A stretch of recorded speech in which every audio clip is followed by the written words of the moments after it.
Desde que eu saí da sessão de A Primeira Profecia, eu tô com uma dúvida me corroendo e eu não sei mais o que fazer.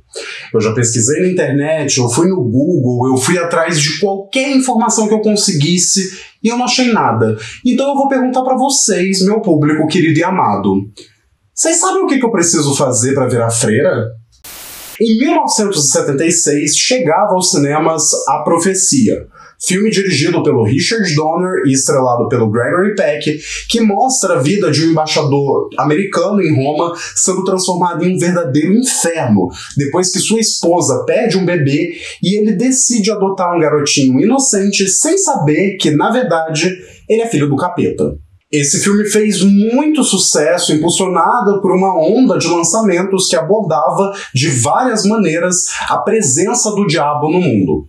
Filmes como Os Demônios, do Ken Russell, os italianos Espírito Maldito e Todas as Cores do Medo, o francês Não Nos Livre do Mal e, é claro, O Exorcista, que dispensa qualquer tipo de complemento. Mas se em 1970 filmes de demônios e possessão demoníaca refletiam um medo muito particular de uma sociedade que estava testemunhando a Guerra do Vietnã, a Revolução Sexual e a Segunda Onda Feminista, o que esse subgênero tem para nos oferecer hoje, em um contexto completamente diferente? Ou nem tanto assim? Meu nome é Gustavo Fiô e esse é o Fita Maldito, o canal em que dissecamos o horror em suas várias formas. E hoje a gente está aqui para falar um pouco sobre A Primeira Profecia, filme de 2024 que serve como um prequel para o clássico de 1976.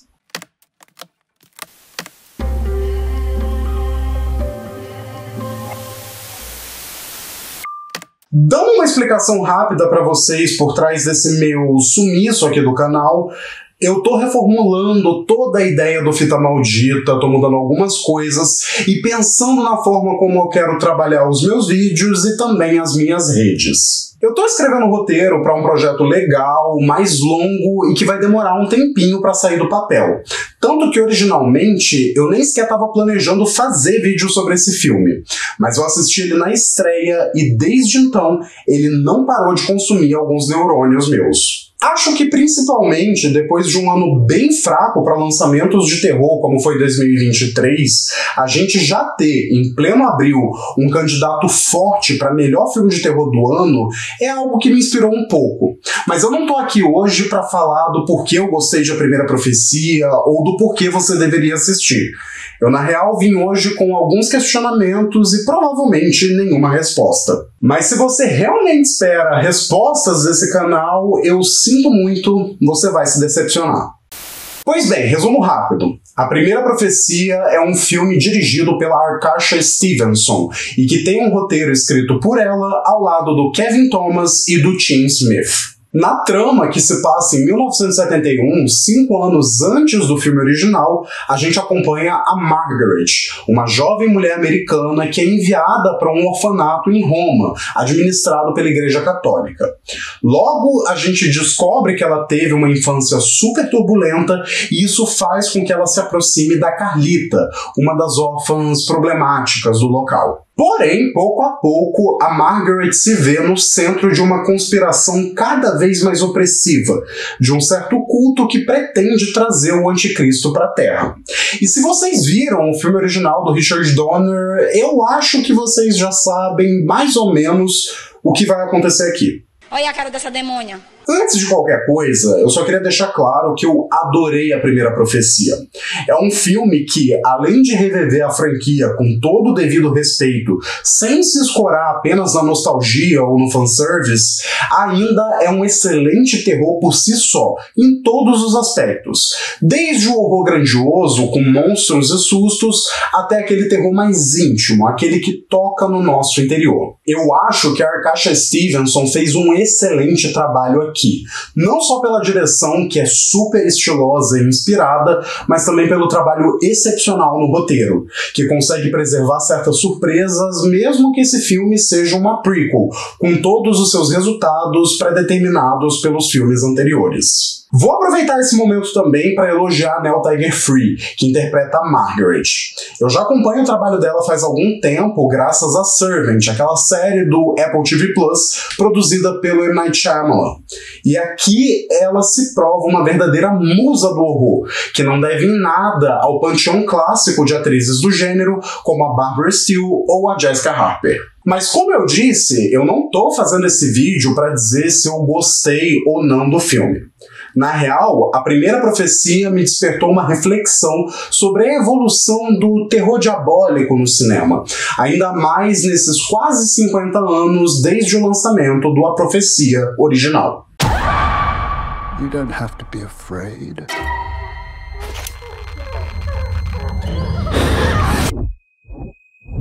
God has great plans for you. This child is his way. O diabo se manifesta de formas curiosas, especialmente na arte. Com o avanço do cristianismo no início da Idade Média, certas figuras pagãs foram incorporadas ao imaginário católico como uma forma de renegar tudo que não era cristão.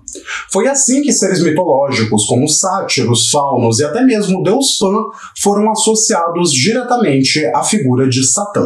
Certos eventos, como a Inquisição na Europa e a colonização em diversas partes do mundo, fizeram a Igreja voltar seus olhos para o diabo como uma influência na humanidade, que contava com seus próprios discípulos e aprendizes, fossem eles bruxas e feiticeiros ou nativos indígenas que professavam uma fé diferente da Bíblia. E quando o cinema surgiu e o horror se solidificou como um gênero, a gente passou a ter duas grandes vertentes de filmes sobre o diabo, que inclusive não são mutuamente exclusivas, tá? De um lado, a gente tem filmes sobre o demônio enquanto ameaça principal, como um ser físico que, ao ser conjurado ou invocado, deixa um rastro de destruição enquanto prepara o caminho para o juízo final. Do outro, a gente tem os filmes de possessão, que já partem para uma pegada um pouco mais intimista e tocam na degradação do indivíduo ao entrar em contato com forças demoníacas. Mas como eu disse, esses não são conceitos que se excluem mutuamente.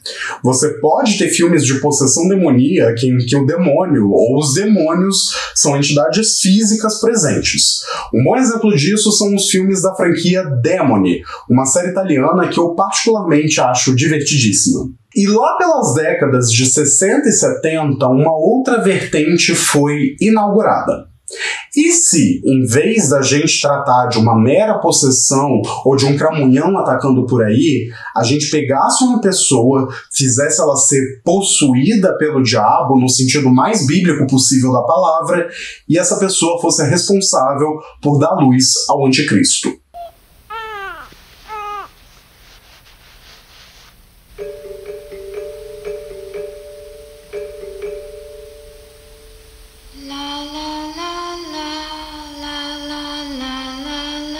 O Bebê de Rosemary talvez seja uma das histórias mais famosas e complexas sobre o assunto, com uma miríade de interpretações e contradições, inclusive, especialmente se a gente considera que um filme sobre a manipulação, o gaslight e o parto forçado de uma mulher foi dirigido por ninguém menos que o Roman Polanski. Como eu disse, o diabo realmente se manifesta de formas muito curiosas. Mas A Profecia vem como um exemplar bem emblemático, porque além da gente ter um primeiro filme muito elogiado, a gente acabou também ganhando uma franquia, com direito a 3 continuações que exploram fases diferentes da vida do filho do capeta, além de um reboot em 2006, bem naquela época em que todos os filmes de terror já feitos ganharam seu próprio reboot. Por isso, não é surpresa nenhuma que a gente esteja ganhando um novo filme da saga esse ano. Ainda mais considerando que Hollywood está cada vez mais inclinada para a nostalgia e para o resgate das propriedades intelectuais. É isso aí. Quer você queira ou não, você vai ter um live action de Moana, uma série dos bruxos transfóbicos e mais um bucetilhão de filmes dos caça-fantasmas. O terror, inclusive, tem resgatado essas franquias com uma nova ótica, com reboots e sequências que apostam na diversidade como uma forma de engajar com o público mais jovem.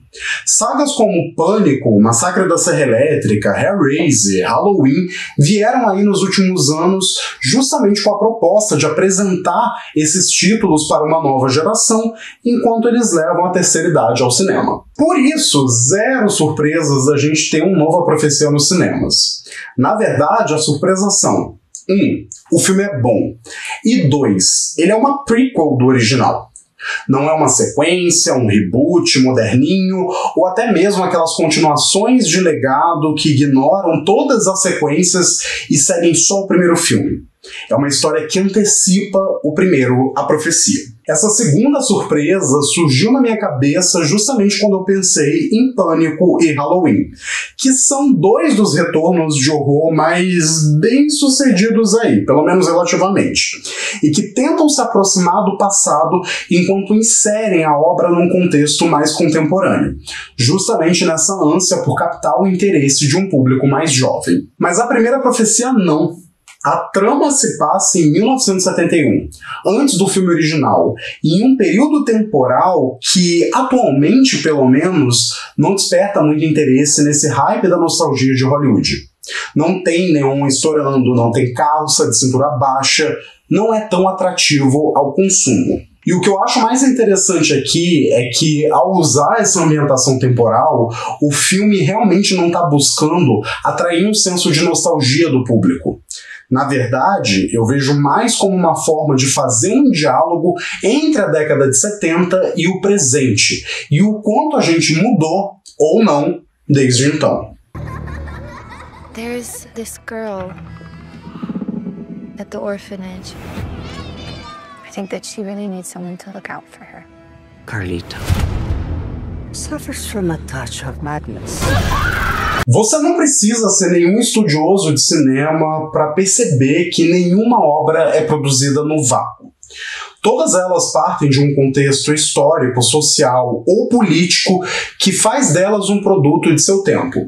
E filmes de demônio, de certa forma, nos permitem analisar esses contextos históricos com um olhar bem interessante. Desde que os europeus abandonaram o politeísmo e abraçaram o cristianismo e logo obrigaram vários povos colonizados a fazer a mesma coisa, o diabo se tornou esse símbolo da maldade completa, da corrupção e da degradação humana. Uma figura que, para além do seu significado religioso, também serve como uma analogia para tudo que existe de ruim no mundo. Então, é bem interessante a gente analisar o discurso por trás desses filmes e como eles associam a figura do diabo a certas questões contemporâneas. O Bebê de Rosemary, como eu já mencionei, é um dos casos mais emblemáticos. Tanto o livro quanto o filme foram lançados em meio ao despertar da segunda onda feminista e discutem a privação da liberdade do corpo feminino, o casamento como uma instituição que aprisiona e a forma como novas gerações da época se viam manipuladas e traídas pelos seus próprios anciões. Eu, inclusive, tenho vídeo sobre o livro e sobre o filme aqui no canal, então estou deixando de recomendação para quem tiver interesse. Se você pega O Exorcista, por exemplo, por mais que o filme não lide com essas questões diretamente, a gente tem um certo foco na dissolução do núcleo familiar tradicional. Afinal, a protagonista é uma mãe solo, divorciada, que precisa encontrar apoio na religião para lidar com sua filha, que apresenta uma série de comportamentos esquisitos, por assim dizer. E perceba como, mais uma vez, as coisas não são feitas em um vácuo. Os temas abordados em O Exorcista, que foi lançado em 1973, parecem ser consequências diretas das transformações sociais que a gente vê representadas em O Bebê de Rosemary, que é de 1968. Pelo menos o filme, o livro é de um ano antes. Na década de 80, os Estados Unidos mergulharam de cabeça no pânico satânico, com medos que refletem uma sociedade conservadora vendo seus valores sendo virados de cabeça para baixo. É a época em que o capeta do Ronald Reagan está na presidência, mas por algum motivo o demônio está sempre nos outros. Não é à toa que essa é a época onde se proliferam filmes sobre cultos ao diabo e sociedades secretas se infiltrando na humanidade para trazer caos ao mundo. Filmes como O Mensageiro de Satanás, Coração Satânico e Força Demoníaca, por exemplo. E a década seguinte, os anos 90, foram marcados ainda pela desconfiança corporativa e pelos anseios trazidos por um capitalismo cada vez mais selvagem.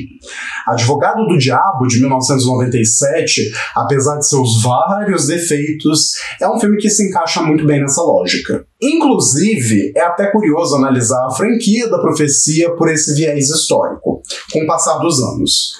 Se de um lado a gente tem os dois primeiros filmes ambientados na década de 70, pegando ali uma espécie de medo premeditado pelo que viria, o terceiro, que é de 1981, já fala de anseios mais fortes ligados à política. E o quarto, que foi lançado na década de 90, traz à tona certos medos corporativos do capitalismo. E o reboot de 2006, apesar de não entregar nada muito diferente do filme original, ganha um significado muito curioso quando a gente pensa que ele foi lançado no final da era Bush nos Estados Unidos, que trouxe à tona um período de medos e incertezas diferentes para a população. Mas o que a gente tem de tão diferente hoje em dia que poderia inspirar um novo filme da profecia? Quais os percalços que a gente passou como sociedade desde 1976 e o que a saga ainda tem a dizer em um mundo cada vez mais secular e globalizado? What does any of this have to do with Carlita? This church has maintained power for thousands of years. It will stop at nothing to keep it that way. Em outubro de 2023, chegou aos cinemas O Exorcista, o Devoto, também conhecido como Exorcista Crente. Nesse filme, que é dirigido pelo David Gordon Green, da trilogia mais recente de Halloween, a gente segue a história de um pai de uma menina que, após ficar alguns dias desaparecidas no meio do mato com sua amiga Evangé, retorna com nítidos sinais de possessão demoníaca. Pegando bem leve na avaliação, esse filme é um desastre. Não só ele não consegue fornecer uma motivação por trás do retorno da franquia do Exorcista, como também ele força ligações que não fazem o menor sentido. Como é o caso do retorno da Ellen Burstyn no papel da Chris McNeil, fazendo cosplay de Madame Teia no final do filme.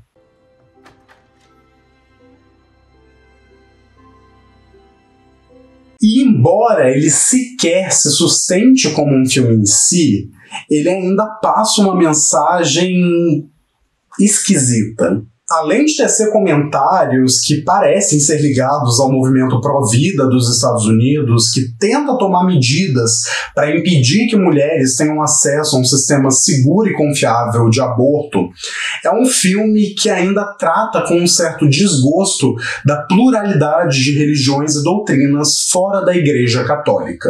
Ao longo da trama, eles reúnem a Liga da Justiça do Exorcismo, com pessoas que aparentemente vêm de várias religiões, mas é só aparentemente mesmo. A mulher negra, que faz parte de uma religião de matriz africana, no final é revelada como uma cristã que tem práticas não ortodoxas do cristianismo. E o casal de evangélicos é punido porque, bem, na religião protestante não existe o batismo de recém-nascidos. Mas pior do que ser conservador e reaça por si só, o filme ainda pisa num calo muito forte ao tentar disfarçar e negar esse discurso alinhado à direita. É nisso aí que a gente tem pérolas como esse discurso aqui. I didn't actually witness it, you know, the exorcism. They wouldn't let me. Why not? My opinion? It's because I'm not a member of the damn patriarchy. Até aí tudo bem, até aí tudo jóia. Em junho de 2022, mais de um ano antes do lançamento de O Exorcista o Devoto, a Suprema Corte dos Estados Unidos, em um caso sem precedentes na história dos direitos da mulher, decidiu anular a resolução do caso Roe vs. Wade, de 1973, que colocava o aborto no patamar de um direito fundamental. De lá para cá, os direitos reprodutivos e a questão do aborto se tornaram uma pauta fervilhante nas artes e na mídia, não só nos Estados Unidos como no mundo, uma vez que esse país do demônio costuma ditar todos os precedentes para as piores desgraças que acontecem no mundo ocidental. E eu acho que já tá meio claro para onde que eu vou levar esse assunto, né? No filme, a Margaret descobre, ainda na primeira metade da trama, que existe uma conspiração dentro da própria Igreja Católica para trazer o anticristo ao mundo. Essa é uma tentativa da própria Igreja de solidificar uma ameaça real, para que as pessoas voltem seus olhos novamente para o cristianismo, em um mundo que está cada vez mais secular. Eventualmente, essa conspiração desemboca em uma descoberta ainda mais sinistra. A Margaret suspeita que a Carlita, a menina do orfanato, seja uma filha do diabo, que deve ser possuída pelo próprio pai para dar origem ao anticristo, que precisa ser um menino. Afinal, tendo o dedo da Igreja Católica no meio desse plano, a gente sabe que o machismo e a misoginia vão comer soltos. A Margaret acaba posteriormente se deparando com o fato de que ela também é uma filha do diabo, e que, na verdade, ela é quem está sendo preparada para dar luz ao filho do demo. E mesmo após ir atrás de um aborto, ela não consegue realizar o procedimento e dá luz a gêmeos, um deles sendo o Damien Thorne, que a gente já conhece ali da franquia original. Olha a cara dessa demônia. No fim do dia, eu não acho que a primeira profecia seja explicitamente, abertamente, um filme pro aborto. No final, a Margaret tem seus 2 filhos e depois que o Damien é levado para viver com o embaixador americano em Roma, ela decide criar sua filha e a Carlita, formando uma espécie de família encontrada que precisa lutar em frente a tempos cada vez mais sombrios e ameaçadores. O que, inclusive, é algo bem queer por si só. Ainda assim, é uma mensagem bem interessante, a forma como esse filme dialoga com esse medo da maternidade, sobretudo uma maternidade forçada e que por vezes é fruto de uma concepção indesejada ou de um estupro. Aliás, deixa eu fazer um parêntese aqui, mas depois de assistir esse filme, eu decidi rever a profecia original de 1976, e para mim soa curioso como esse tema acaba reverberando no filme clássico. Na trama, a esposa do embaixador americano nem sequer sabe que seu filho biológico morreu e foi substituído. Ela é enganada e manipulada pelo seu próprio marido, com o aval da Igreja Católica, como a gente descobre através desse filme. Aliás, isso é algo que 2024 está trazendo com uma força total, inclusive. A gente tem outro filme sobre gravidez e sobre a ligação com a religião saindo agora nos Estados Unidos, que é o Imaculada, com a Sydney Sweeney. Tem a nova temporada ruim de American Horror Story e, curiosamente, um prequel de O Bebê de Rosemary, que, pelo visto, deve estar para sair por aí e que, aparentemente, deve ser estrelado pela Julia Garner. Só que seria muito inocente da minha parte falar que não existe uma grande diferença entre a primeira profecia e o Exorcista o Devoto. Aqui a gente tem um filme escrito e dirigido por uma mulher que adota a perspectiva feminina como a ótica pela qual o público tem contato com aquele universo. Isso está evidente até mesmo nas referências usadas pela Arkasha Stevenson para compor o filme, que vão desde uma cena inspirada por Possessão do Andrzej Zulawski, vocês vão saber o que eu estou falando assim que vocês assistirem, a uma interpolação visual nada sutil do cartaz de O Bebê de Rosemary, em uma cena lá pelo final do filme. Filmes que, inclusive, apesar de terem homens na concepção, são fundamentalmente centrados em medos e anseios femininos. Já O Novo Exorcista é escrito por homens, dirigido por um homem e mesmo tendo personagens femininas em papéis principais, é um filme que adota uma perspectiva masculinista e que ignora, ou pior, demoniza quaisquer problemas relacionados à saúde e à preservação do corpo feminino. Mais que isso, na verdade, ele serve perfeitamente ao status quo e aos preconceitos religiosos. São dois filmes diametralmente opostos entre si, que apesar de tocar nos mesmos tópicos e fazerem parte de franquias sobre a influência do demônio na humanidade, partem de pontos de vista e defesas totalmente opostos. E se a gente pensa na lógica de que dentro da cultura ocidental, em uma sociedade majoritariamente cristã, o diabo simboliza todo o mal que existe no mundo, é curioso como, de um lado, a gente tem um filme reforçando crenças arcaicas e, em certa medida, uma interferência da religião na política, enquanto do outro, esse mal é trazido à tona pela própria igreja, numa tentativa de angariar mais fiéis. O que por si só, pelo menos para mim, já remete à Idade Média e à ideia da igreja construindo essa figura do diabo a partir de fragmentos de culturas pagãs. O cão é muito bem articulado.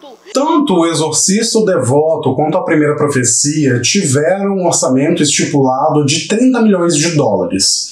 E embora o filme do David Gordon Green tenha sido considerado um fracasso, graças às expectativas do estúdio e todo esse lero-lero capitalista, ainda assim foi um filme com uma campanha massiva de marketing, com 2 sequências já anunciadas e que arrecadou mais de 130 milhões de dólares. Em seu primeiro final de semana, A Primeira Profecia estreou em 4º lugar nas bilheterias norte-americanas e arrecadou apenas 17 milhões de dólares ao redor do mundo, um valor bem abaixo do seu orçamento inicial, o que já indica uma projeção meio turbulenta aí nas bilheterias. Não dá nem para saber se ele sequer vai se pagar. E embora isso seja frustrante, especialmente com esse filme sendo tão bom quanto ele é, eu vejo uma mudança bem nítida nos gostos e na expectativa do público, sobretudo fãs de terror. Pra mim, faz todo o sentido do mundo que esse filme esteja tendo problemas sendo lançado 6 meses após O Exorcista, o Devoto. Mas não é só isso. Nos últimos anos, o cinema de horror prometeu trazer de volta várias franquias em roupagens contemporâneas. E quase todas, com raríssimas exceções, foram malfadadas de um jeito ou de outro. Seja pela interferência sionista na produção, que levou à demissão de atrizes principais, até a falta de uma visão artística por trás desses projetos, que estão buscando visar apenas o lucro e mais dinheiro. Mas se tem uma coisa que eu aprendi ao longo de todo esse tempo enquanto fã de terror é que o público não é facilmente enganado, pelo menos não a longo prazo. Fãs do gênero, pessoas que consomem ativamente o terror como uma expressão dos nossos medos e anseios cotidianos, sabem muito bem separar os filmes que têm algo a dizer, mesmo que a gente não queira ouvir, daqueles que são só caça-níqueis baratos. E isso não vai ser bilheteria, não vai ser média de aprovação do Rotten Tomatoes, ou até mesmo a presença do filme em listas de melhores do ano que vai determinar. Na real, a única coisa que pode nos confirmar isso é o teste do tempo. E eu, honestamente, tenho grandes expectativas para A Primeira Profecia. Olha, confessando uma coisa pra vocês, eu ultimamente estou muito cansado de ficar pensando em piadinha pra colocar aqui no final dos vídeos, até porque eu não sou palhaça, com todo respeito à categoria, é claro. Então, como tem muita gente que pede aí nos comentários pra eu mostrar mais da minha estante, enfim, o cenário aqui dos vídeos, eu decidi que no final de todo vídeo eu vou tentar recomendar alguma obra que eu tenho aqui e que dialoga de alguma forma com o conteúdo que foi abordado ao longo do vídeo. E é por isso que hoje eu vou recomendar rapidinho A Loteria, da Shirley Jackson. É uma coletânea de contos que não tem nada a ver com demônios, com a igreja ou com o anticristo, mas que tocam em alguns medos e anseios femininos que estão presentes aí na sociedade até hoje. E, sinceramente, isso pra mim é o que torna ele ainda mais desconcertante e apavorante. É um livro de contos que foi publicado originalmente em 1949 e que só denuncia como a gente parou no tempo em várias questões importantes. E em outras, a gente até regrediu completamente.